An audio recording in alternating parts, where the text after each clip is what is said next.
嚟到東京啦，又係避開人潮啦，因為好似全世界都係日本咁樣，所以咧我就特登揀咗個外島去。原來咧日本有好多嘅小島嘅，咁咁啱咧我嘅好朋友啦，日本潛水小姐同我同一年同一屆嘅，咁咧佢就係新島人 Nijima，所以咧今次咧就帶我去佢哋家鄉去玩。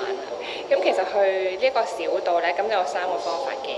咁第一就係搭飛機啦，搭飛機就係35分鐘左右，跟住搭慢船啦就8個鐘頭，快船咧就2個幾鐘頭。咁我哋就當然搭飛機啦，快靚正。咁就而家已經喺機場啦，咁準備上飛機。咁而呢個飛機咧就係小型飛機嚟嘅，咁所以其實好似係得20個位置左右。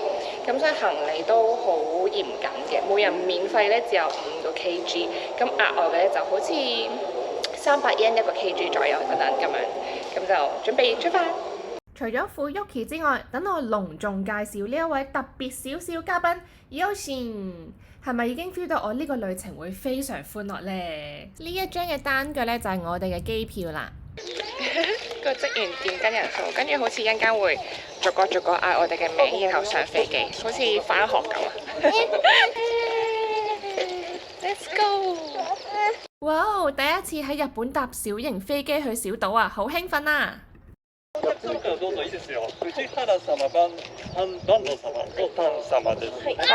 一番後ろの席になりますので、10番の席にお願いします。ください。じゃあ一番後ろの席で。The last one。気をつけてください。哇！都真係幾細下。耶！出發！起飛嚕！飛行時間約35分鐘，票價16,600 yen， 再加你嘅行李費。お気をつけてお願いいたします。ありがとうございました。ありがとうございました。哇！耶！成功落機啊！因為咧今朝其實我本身買今朝機過嚟嘅，跟住因為天氣問題啦，朝早同晏晝嗰班、中午嗰班機都取消咗，跟住我哋搭3點幾，跟住頭先上機之前咧，佢就話可能如果落機唔安全，就會原機折返，所以好彩，耶！成功到着。到達新島空港之後呢，就可以人手認領行李，準備我嘅小島度假啦！我哋跳島嘅行程第一站就係新島啦。一落機就首先帶大家嚟到由機場開車12分鐘就可以到達新島最息力除嘅地標啊，就係羽伏浦海岸啊。位於新島嘅東海岸，長約7公里，係一座由白沙覆蓋嘅長形海灘。正面嘅大門同背景蔚藍嘅大海影相係必打卡嘅位置啊！各位姊妹們切勿錯過啦！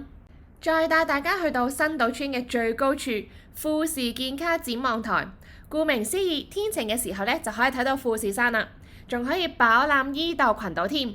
呢一度呢，仲有一個由呢邊獨有嘅 Kogaseki 石頭搭起嚟嘅金字塔，爬上塔頂欣賞風景真係好正啊！喺日本又喺火山島，必做嘅行程一定就係浸溫泉啦。為大家介紹全島最正嘅湯之濱露天溫泉。如果你唔想全身浸呢，仲有足浴添。好，換件泳衣就可以去浸啦。撞正今日天氣咁凍，浸溫泉真係好舒服啊！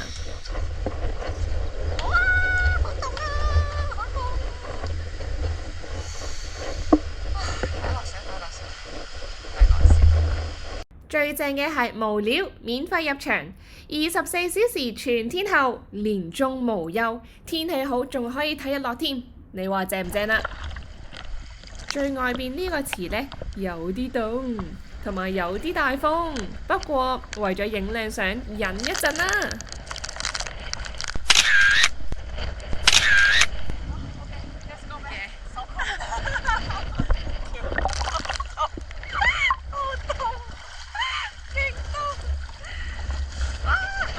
係去返入邊40度嗰個池先。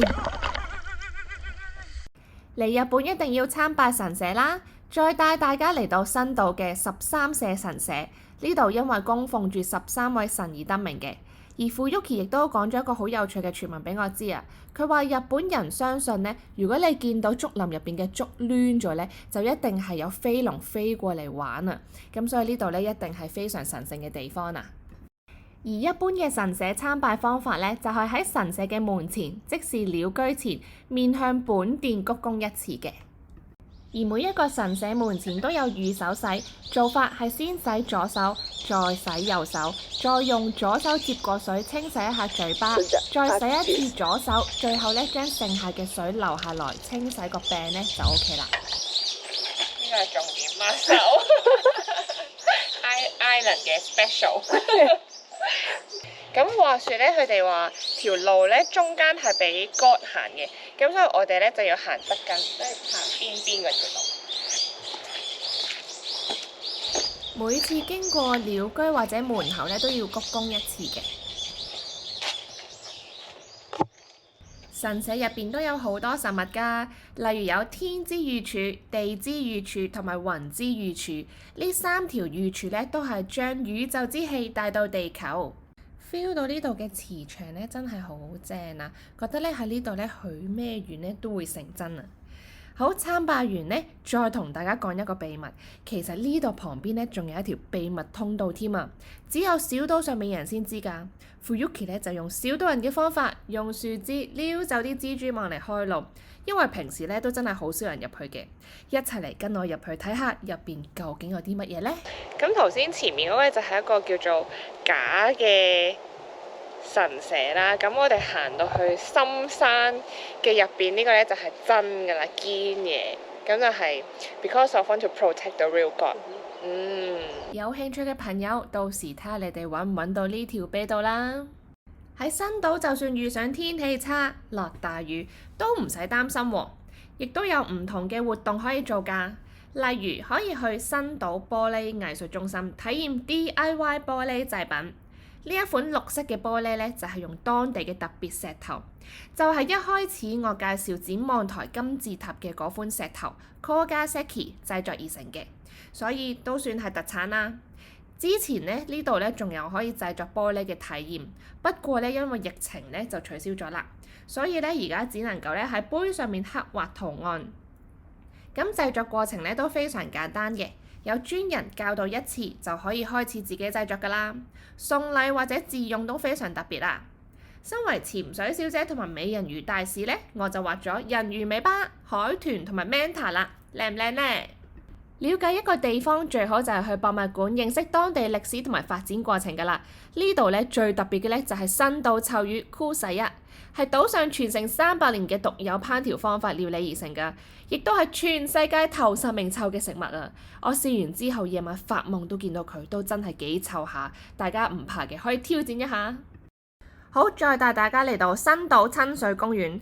咁啱呢，今日嚟嘅時候停水維修，平時嘅話呢，有水係好靚嘅，而且呢度亦都係影婚紗勝地，大家可以過嚟呢邊打卡啦。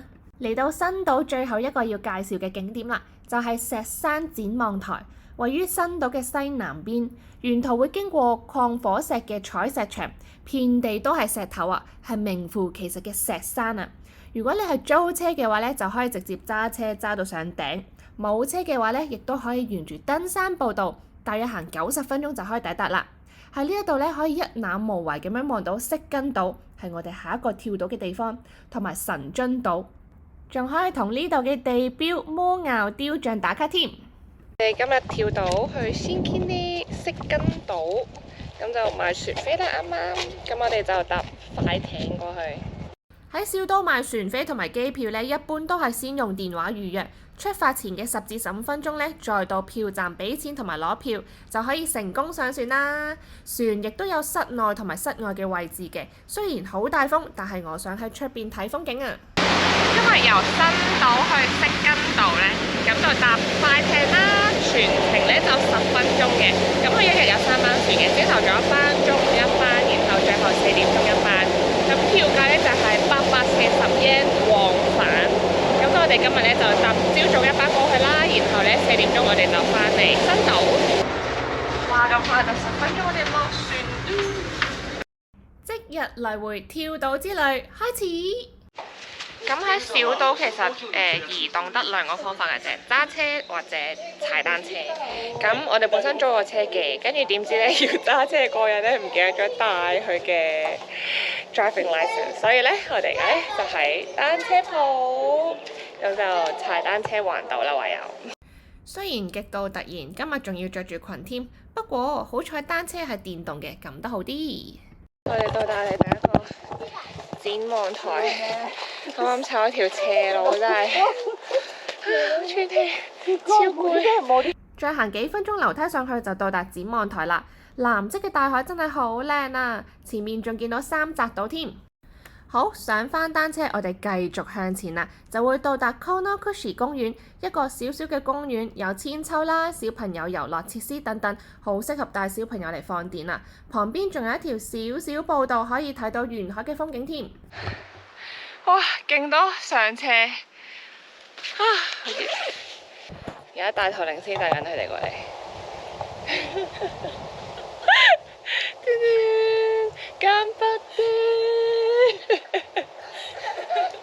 不斷上斜，仲要載住小朋友，太強啦！Fuyuki， 再帶大家嚟到色根島最古老嘅神社，於1687年興建嘅柏神社。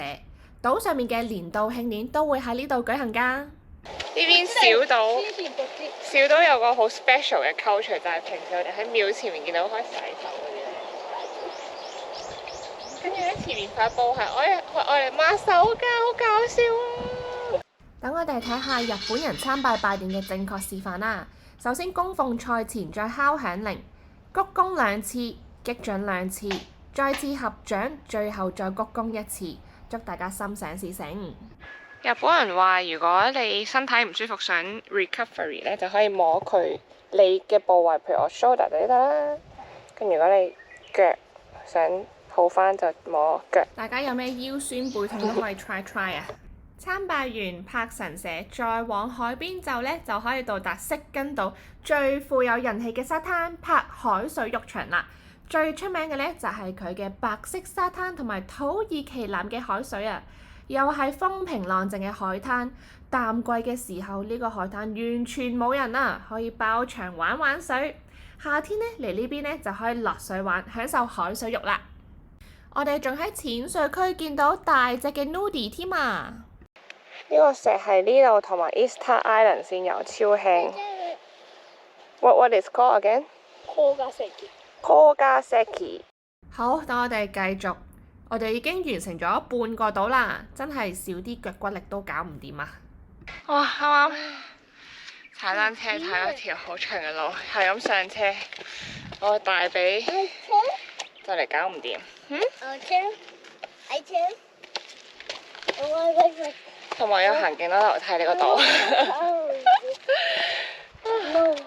好攰啊！行完幾分鐘嘅樓梯，終於到達神人展望台啦！呢度亦都係票選為新東京8景之一 Top 100 Scenic Spots。喺呢一度咧，可以欣賞到富士山、伊豆半島同埋伊豆群島，所以記得喺呢度打卡留念啦！哦，呢個可以 test 到溫泉個溫度，哦，有啲蒸汽真係熱㗎。天然溫泉咧，亦都係色根島觀光嘅一大賣點啊！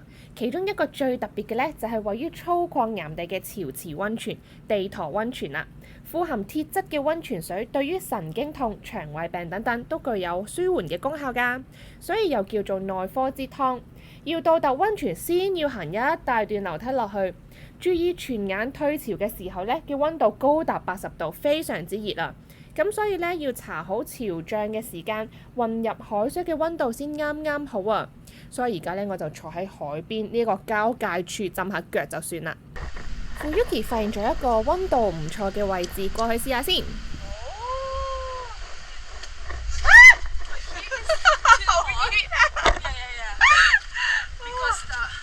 哇！原來有個泉眼喺中間啊，所以行過咧要好小心啊。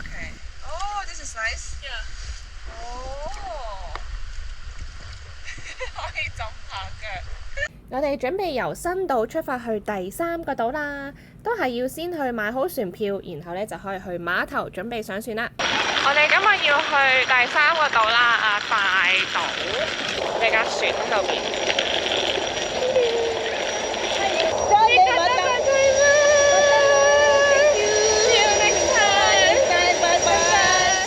Fuyuki 嘅媽咪就唔同我哋去大島啦，所以我哋嘅旅程由4個人變咗做3個人。都幾大浪下，我哋仲要轉咗碼頭，因為原本個碼頭應該浪更大。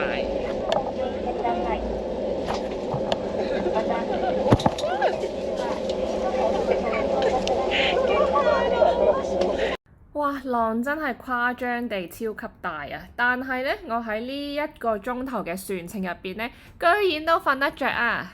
到達伊豆大島啦，係位於群島嘅東端，距離東京約120公里，係富士火山帶海底火山形成嘅火山島啊！大島有2樣特產，第一樣就係山茶花啦，係島上嘅象徵。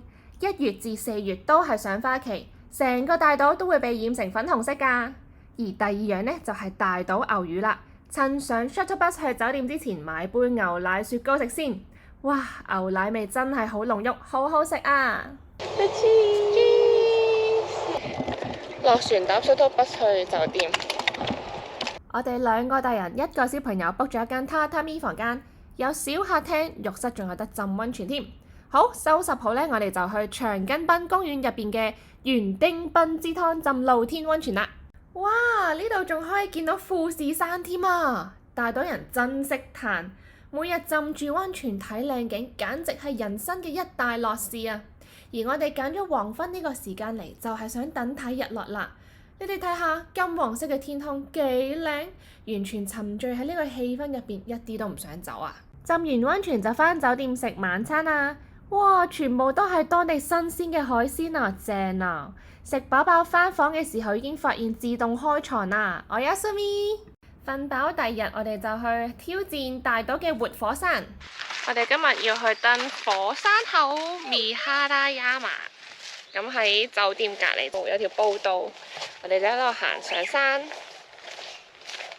其實成條步道你見到黑色嘅地面都係凝固咗嘅熔岩啊！我哋啱啱開始行咗1公里，小朋友就已經開始唔想行啦，點搞啊？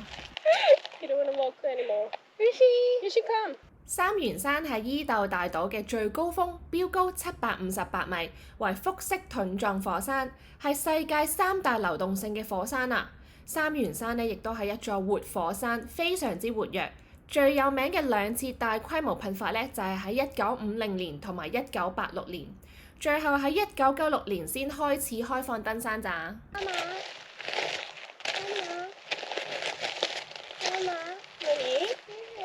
Super Mom 孭小朋友上山，犀利犀利！啊，估唔到行行下天氣又變翻幾好喎，因為今朝喺房望出去嘅時候，我哋房係望到呢座山嘅，跟住係勁多雲勁多霧啦，好似 A4 紙咁樣啦。跟住之後咧，哇！而家呢個天氣係真係勁適合行山咯，即係又有陽光啦，但係又唔會太曬，又唔會太熱，跟住又有少少風，係超級舒服，正啊！啊，嚟到大島一定要試大島牛奶，因為係呢邊嘅特產啦。咁咧呢個牛奶咧喺呢邊製造啦，跟住3日就要飲完。咁所以咧佢係淨係喺呢個島先有得賣咯，係其他島係冇嘅，東京都冇嘅。所以嚟呢邊咧一定要飲呢個，我就帶咗上山飲啦。喺呢個火山岩 lava 嘅上邊享受大島牛奶。行到一半就會見到日本唯一嘅沙漠女沙漠。係喺島上最高峰三元山嘅外圍，由火山噴發而成嘅黑沙粒，形成咗一片漆黑嘅荒原。日本科幻片都成日喺呢邊取材㗎。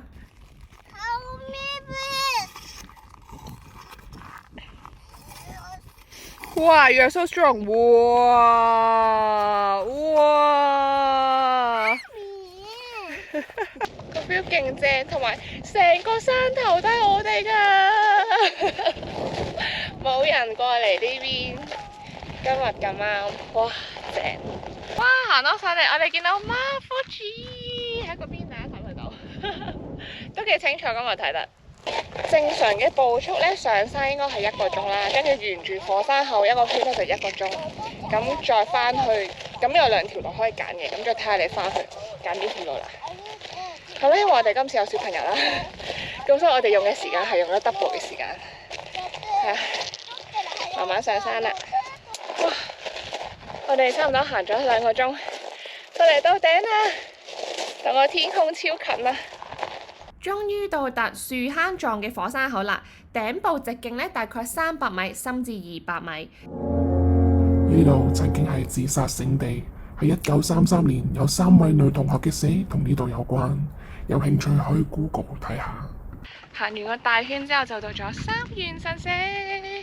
三元神社位於三元山嘅山頂，而居民相信火山爆發嘅火焰入邊居住一位神靈，稱之為御神火陽。Gojin Kasama。咁上一次火山爆發，啲熔岩咁啱就避開咗呢個神社，就係側根見到嘟嘟嘟嘟嘟一路流出去。所以島民相信神靈保佑咗呢一座神社啦。落山啦，我哋先加啲 fall asleep already。落山條路就平啲，但係都幾斜下，落坡。呢個小朋友搞唔掂啦已經。落山沿途都會見到好多防空洞。聽聞喺1986年火山爆發嘅時候，真係有人匿埋喺呢度影火山爆發喎。接近尾聲啦，其實要行完呢一條登山嘅步道，至少都要3個小時啊，所以一定要着舒服嘅鞋啦，搽防曬，着防風外套，同埋帶足夠嘅水分補給啊！耶！我哋完成啦，嚟到呢一邊嘅出口，有一間御神火茶屋，食日式咖喱。食飽就準備離開大島啦。到咗機場啦，咁呢，今次就已經圓滿結束跳3島嘅行程啊！咁而家最後一站係大島啦。咁大島就係距離東京最近嘅一個島嚟嘅。我哋搭飛機呢就20分鐘左右，我覺得都幾好玩嘅。呢3個島都各有特色。咁我建議呢就最好其實係夏天嚟，因為夏天呢有更加多嘢玩啦，可以玩水啦，同埋都更加多嘅店鋪會開嘅。咁大家可以考慮夏天嘅時候呢，再嚟到訪呢3個島啦。咁其實除咗呢3個島咧，東京咧就有7個島，咁大家可以慢慢再發掘啦。有機會再幫大家去踩點。咁而家就準備翻東京啦，咁我會再同大家開箱多一間酒店嘅。咁我哋轉頭見啦。我哋已經翻到嚟東京市中心啦，咁今日咧就會住一間民宿，咁就喺 Hiro 站嘅附近，步行咧就6-7分鐘左右。咁如果要去Hibiku 站咧就10分鐘左右，咁就位置都算方便嘅，同埋一個好 fashion 嘅區域啦，有好多小店啦，有早餐店啦，有好多餐廳啦。咁而我哋今晚住嘅民宿就喺呢度全棟嘅，咁隔離就有個停車場啦，其實都幾舒服嘅，附近仲有個公園啦，同埋嗰個寺廟都可以去行下。等我哋一齊開箱 Real Life Hero 民宿啦！好啦，咁入到嚟呢，我哋就要換拖鞋啦，呢度有個拖鞋櫃，跟住就上一條短樓梯，跟住呢，第一個呢就係廁所，噔噔，為大家介紹成個客廳，咁有張飯台啦。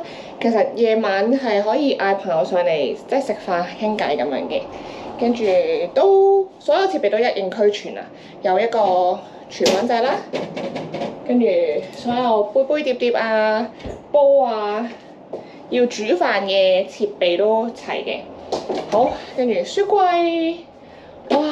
仲有支特別版嘅 Sake 添啊！大家有興趣咧係可以係購買嘅，呢個係2019年 Vintage。好，跟住之後咧，除咗廚房之外啦，我哋仲有個洗衣機啦，跟住樓上有個乾衣機啦，跟住廁所。大家行街行到攰咧，係可以浸下腳或者浸下浴嘅。咁佢呢度咧就有預備毛巾俾大家啦，咖啡機、熱水壺、微波爐。房間咧，我哋就再上一層。噔噔